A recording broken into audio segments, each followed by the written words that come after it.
Good morning. This is Teresa, and I'm sorry I couldn't be with you all today, but I thank you for taking the time to view my presentation.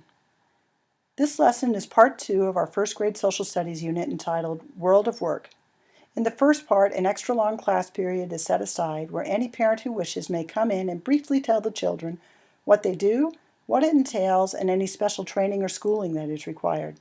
This introduces a variety of occupations to the children, some of which they may have never heard of before. Having a personal connection through a classmate's parent, I believe, enables the students to make a better connection and see these occupations as real possibilities for themselves. The children are now primed with different jobs having been presented to them and are better prepared to look at the information in this section, part 2, more critically.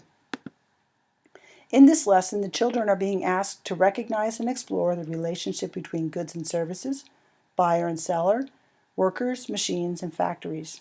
At the end of the lesson, the children will use digital media to create a scene depicting each of the vocabulary words discussed. There is an online video going over the vocabulary words and their meanings, along with everyday examples to help the children gain a better understanding. I've also included an infographic on this website to help the students with the vocabulary words.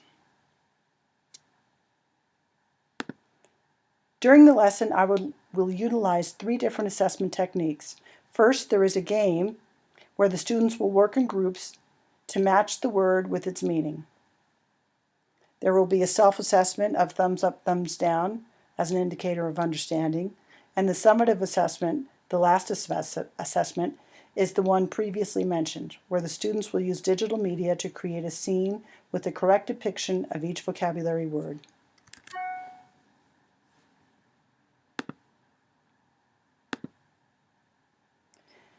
An integral part of this lesson includes the reading aloud of the textbook. It is not important for the information it provides, as it just serves to reinforce the information the children are receiving via the online content, but it allows the children to master their book sense, finding a page within a book, finding important words located in text, and proper tracking during reading. After reading, the students will participate in a class discussion of various occupations and what categories they fit into. This helps the students practice their reasoning skills as well as their categorizing skills.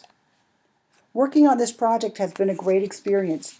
Using the tools that make creating a website and infographics so simple was an eye-opener, as well as looking at new and different ways to assess my students' level of understanding and mastery.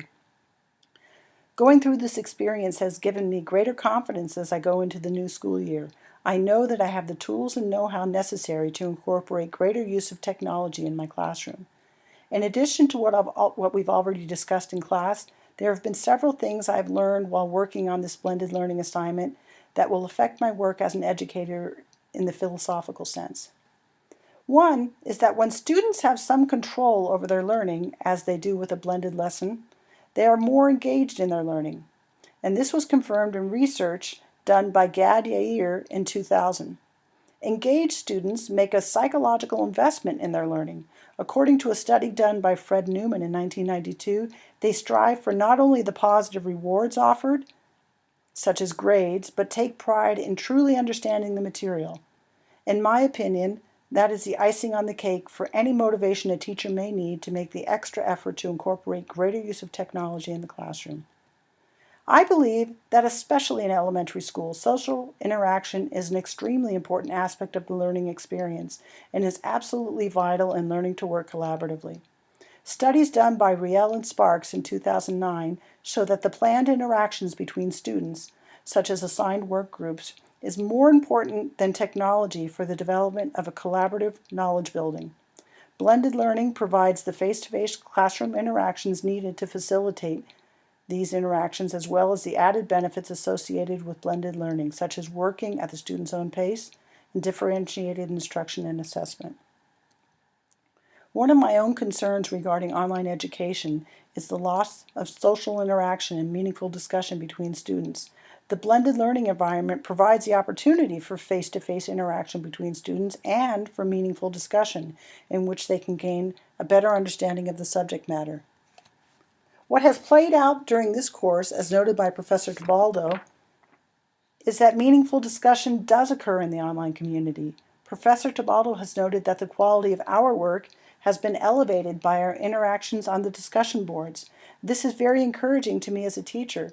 While I believe my first graders are a bit young for lengthy online posts, they can begin posting short positive responses to a classmate's entries, such as original stories posted on a class website.